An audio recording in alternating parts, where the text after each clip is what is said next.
Yo, what is going on, good people? Welcome back to the station, Destination Debbie. You know who it is. It's your host of this here thing that we do, Ray G. You can find me on Twitter at RayGQ. If you're listening to this in the car, on your way to work, at lunch, in the gym, at home, on the train, on the plane, make sure you subscribe to the Destination Debbie podcast. You can check me out everywhere that podcasts are found, as well as on DLF. The Destination Debbie podcast is a proud member of the DLF family of podcasts, so head on over to DLF. Check out all the other great content over there to help you dominate your dynasty leagues. But if you're watching this on YouTube, I appreciate you. Thank you for stopping by. I've got a good show in store for you today. This is the Rookie Report Week 9 edition. We are going through these rookies, talking about what happened this past week, what we should think moving forward, how to value them in dynasty leagues. And I'm here to tell you there were some good performances this week, but none better than the quarterback, Justin Herbert. I mean, he is fantastic. Fantastic, and we'll get to Justin Herbert in a second. But before we get started, you know, when I do this, my goal of this content, my goal of this YouTube channel, of the podcast, of all of this stuff is to provide actionable and entertaining content. A lot of people can disseminate information, give you stats, read all these cool things to you, give you the information, but it's kind of dull, it's lame, it's stale, it's not fresh. Like, I want this to be entertaining. I am always thinking of ways to incorporate engagement amongst the fans. And if you've seen how fast the Destination Debbie community has grown over the past 3 months, it's unbelievable. I never would have expected something like this to sort of unfold before my eyes just in a short period of time.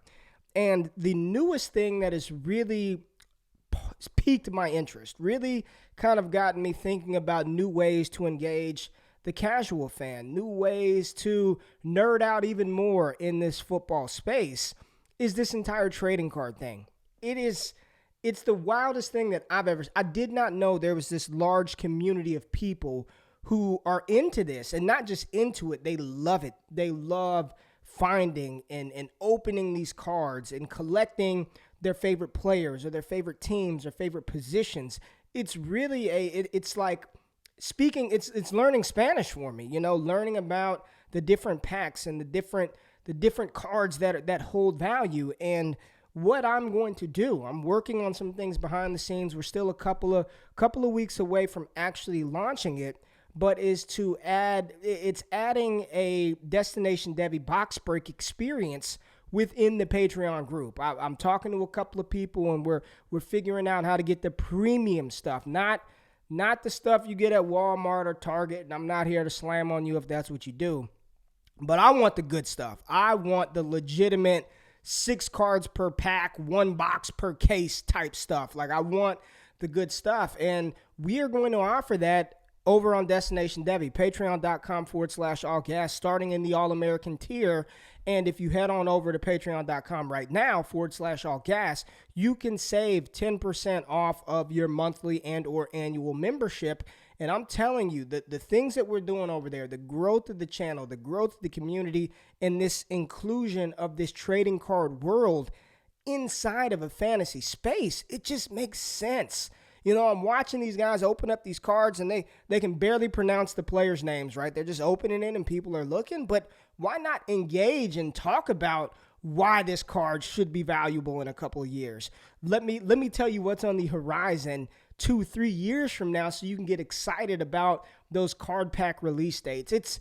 It's really cool, and I'm somebody who, in my former life, big-time sneaker collector, big-time sneaker collector, sneakerhead. I mean, LeBron corks, all type of rare shoes, the Derek Jeter ones, like very much into that stuff. And this really reminds me of the football sports world of that kind of that shoe space. So this is something I'm very much interested in, very much looking forward to. So I'm just giving y'all a taste, a sneak peek, but that is what's coming. More good stuff cooking at Destination Debbie. And if you're not a part of the community, I promise you, not only are you missing out staying ahead of your league mates as far as dynasty and fantasy football is concerned, but you're missing out on some fun stuff that's cooking up over there every single day. But Week 9, man, there were some good performances. I would say it wasn't, the best week for rookie performances. It's sort of, we're getting to that point. We know the usual suspects. We know the players who are good, or at least we think are going to be good long term. But it's always good for confirmation. It's always good to continue to see these players grow and play better and do better. And I want to start with the Buffalo Bills and Zack Moss. Now, I've talked about Zack Moss multiple times being the running back you want to own in Buffalo, and although he did not have a huge stat line, 9 for 18, he did score a touchdown, caught 2 passes for 30 yards. He's the back. I'm actually trading. I am actively trying to pursue and acquire Zack Moss in Dynasty. He's the running back you want moving forward. Devin Singletary, 2 carries this game, 1 yard. 3 catches, 33 yards. He had 3 targets, but Zack Moss, they clearly want to feature him moving forward. And in a high-powered offense like the Buffalo Bills, with Josh Allen playing out of his mind this year, he's a player that I still believe, because of the pre-draft narrative surrounding Zack Moss, a lot of people are still kind of turned off. They ain't really feeling Zack Moss, which gives you an opportunity to acquire him below what his market value probably should be because of that pre-draft narrative. So it was good to see Zack Moss. And in that same game, DeeJay Dallas. Do I think DeeJay Dallas is this long-term, legitimate, high-end fantasy asset? No, I don't. But as we've seen throughout this season, the running back position just gets decimated quick. I mean, you go from RB1 to RB6 in no time in the NFL. So when you've got a player like DeeJay Dallas, who has shown an ability to catch the ball out of the backfield, that does have that prototypical size to handle the workload if something were to happen to your RB1 or RB2, and things have happened to Chris Carson and Carlos Hyde, and DeeJay Dallas has filled in admirably. He's scoring touchdowns every single week. He's getting opportunity. He's getting volume. Now, this game got away from Seattle early, which forced Russell Wilson to have to throw the ball more. He also turned the ball over 2 or 3 times in this game, which didn't help DeeJay Dallas. But he's a player that I'm still like, yes, you can go out and get DeeJay Dallas. What's he going to cost you in Dynasty? A 3rd-round pick? Maybe, So DeeJay Dallas, Gabe Davis is another player from Buffalo that's performing very well. I think next year it could be Gabe Davis and Stephon Diggs. So Davis, Moss from the Bills. I want some of those Buffalo Bills on my fantasy teams. And then DeeJay Dallas from Seattle. Definitely interested in him, given his cost. It doesn't cost too much. All right, credit is given where credit is due. And Drew Lock and the Denver Broncos, listen, I know they lost versus Atlanta, but for fantasy, that's what we care about. We don't care about the wins and losses. Well, if you're a Broncos fan, you do. But Jerry Jeudy, 14 targets. There we go.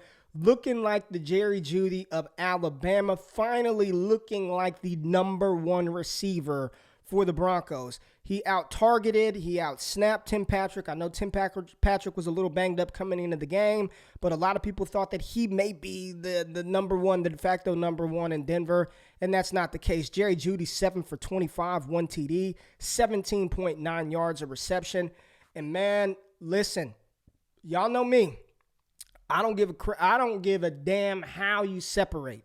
I want you to be able to create separation some way, shape, or form. And Jerry Jeudy happens to be one of the best route running wide receivers I've ever seen. Like he's up there with one of the best route runners in the NFL right now. You're talking about Diggs, Keenan Allen as far as elite technicians at the position.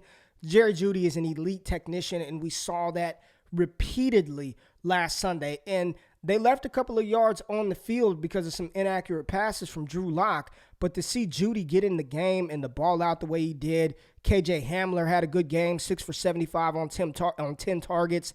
Man, hey, you got Jeudy. You get Sutton back next year. Hamler commanding that slot. Noah Fant at tight end. You've got an explosive offense there. So Jerry Jeudy paying dividends right now down the stretch like we talk about. It takes receivers a little bit of time to get acclimated to the NFL game. No offseason, no really preseason games, none of that stuff. Jerry Jeudy starting to play like the 1st-round pick that he was. Kudos and good job for Jerry Jeudy. All right, so now we have a conversation about Jonathan Taylor. We have a conversation about JT. And let me start by saying this.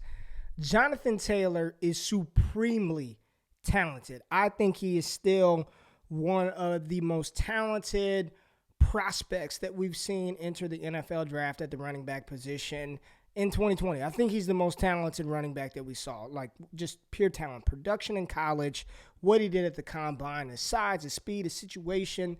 But right now it's just not clicking for JT. It's not clicking for Jonathan Taylor. And I know a lot of people were like, well, he started the game off on fire. He looked great. He had one 11-yard run. It was a toss play to the left, wide ass open. I mean, no kind of juking ability. I could have picked up 6 yards on the play. That was his longest run pre-fumble.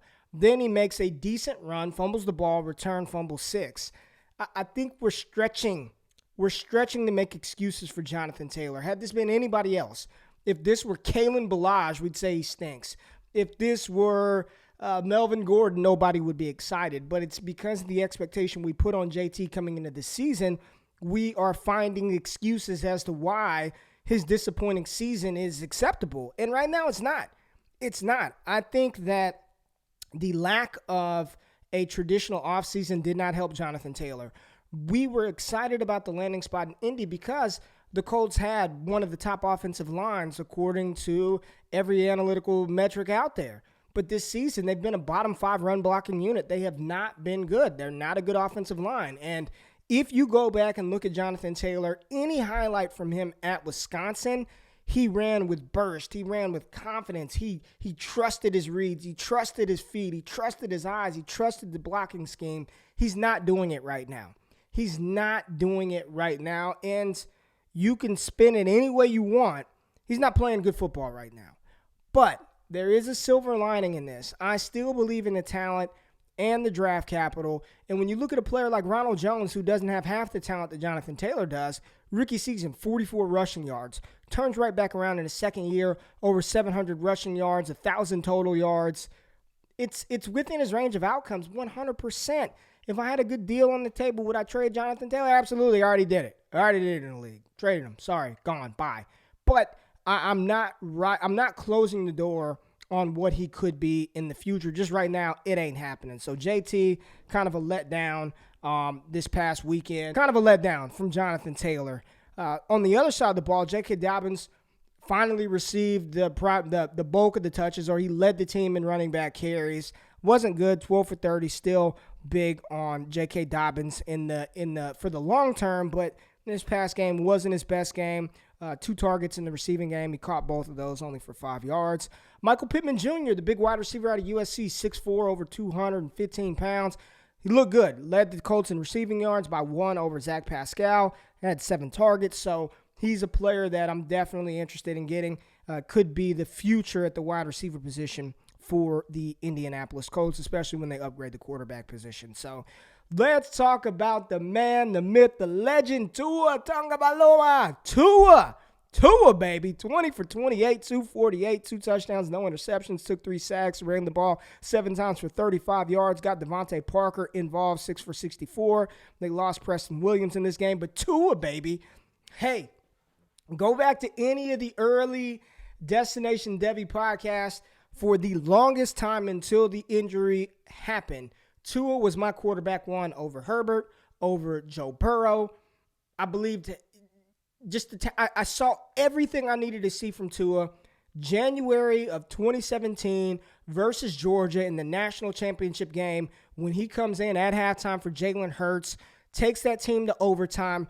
First play of overtime, takes a 17-yard sack. 17-yard sack, first play of overtime for Alabama having the ball, takes a sack. What would most college teams do at that point? It's 2nd and 27. We're going to run the ball, kick the field goal, play good defense, right? We'll go to double OT. Not Nick Saban, not Tua. Drops back, looks the safety off to the right, comes back to the left, throws a dime to Devonta Smith down the left sideline. Game over, ice water in his veins, walk-off national championship win for Tua. At that point in time, that was all I needed to see. Tua is a stud. Tua is awesome.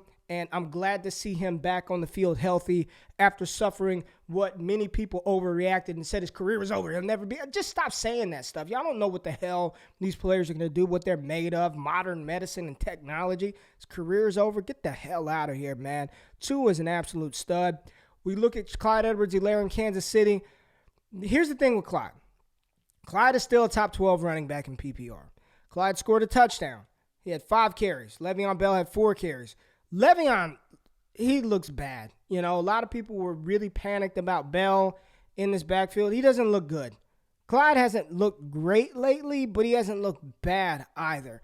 Here's the thing. If Clyde is in the game plan, if he is a part of the game plan, he's going to cook. He's going to feast. I cannot stress this enough. Listen to me, folks. He was the definition, the epitome of a luxury pick by Kansas City. He was a luxury pick by Kansas City. They didn't need him. They won a Super Bowl with their leading rusher going sub 500 yards. They didn't need a running back. We thought that was going to be the dream landing spot because of that offense and Andy Reid and Brian Westbrook. And we saw what all these other players were able to do. Kareem Hunt. That was at the beginning of the Patrick Mahomes era. This team is, and for the next 10 years, will revolve around the passing game, period. They didn't pay him $500 million to run the ball 40 times a game. That ain't going to happen with Kansas City.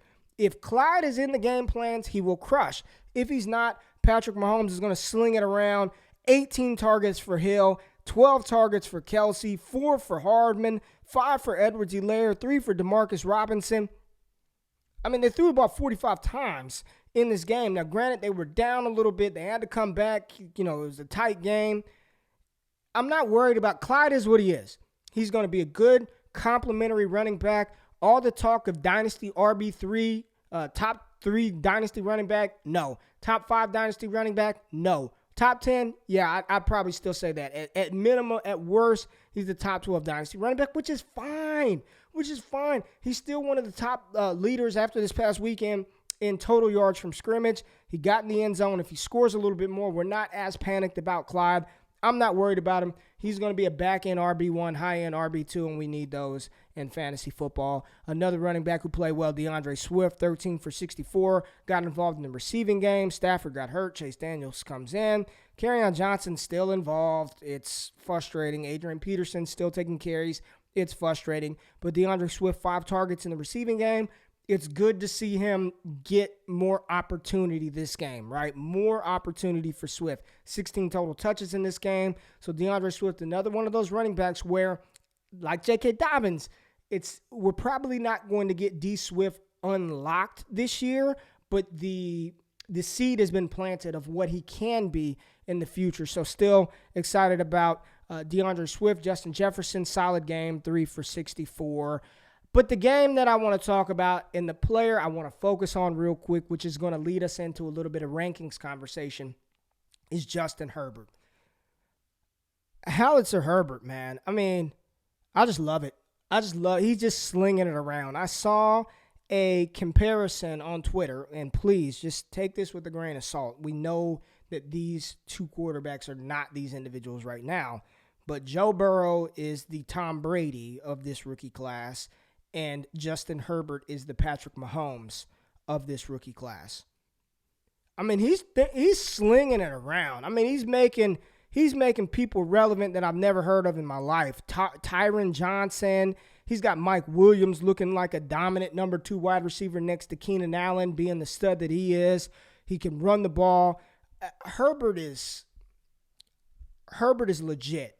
So legit. We're going to take a look. If you're watching on YouTube, lucky for you, you get to see a little bit of the Devi database. I know I talk about it a lot. Patreon, what kind of rankings does Ray have? My shit is legit, folks. It's legit, all right? So we're going to take a look at a little bit of what I've done with my patrons, patreon.com/Aug. Ask for my rankings and my cornerstone rankings.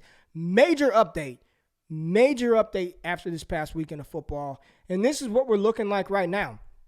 My top 5.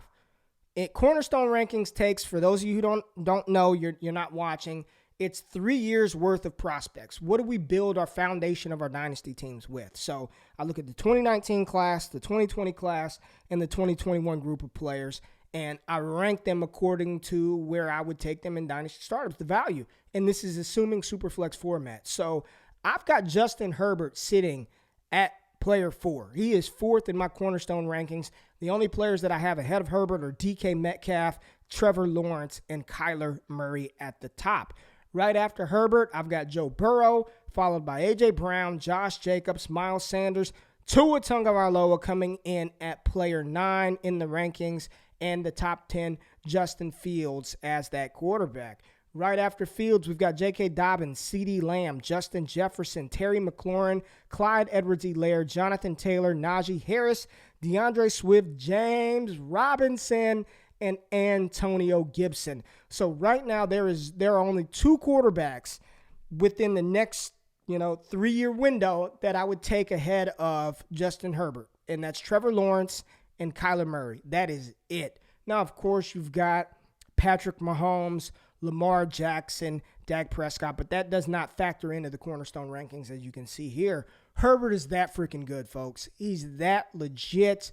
Love everything about his game, and he's still learning. I mean, they just threw him into the fire after Tyrod got hurt. He wasn't even taking starters reps during training camp. He was prepared to be the backup. So how much better can he get with an improved offensive line, with a competent running back? They're rolling out Kalen Ballage, man. Kalen Ballage, Hunter Henry. I don't like Hunter. I'm not a Hunter Henry fan, all right? Justin Herbert is legit. If we were redoing the 2020 rookie draft right now, he would be my quarterback 1 over Burrow. And I think Tua's making a case to push.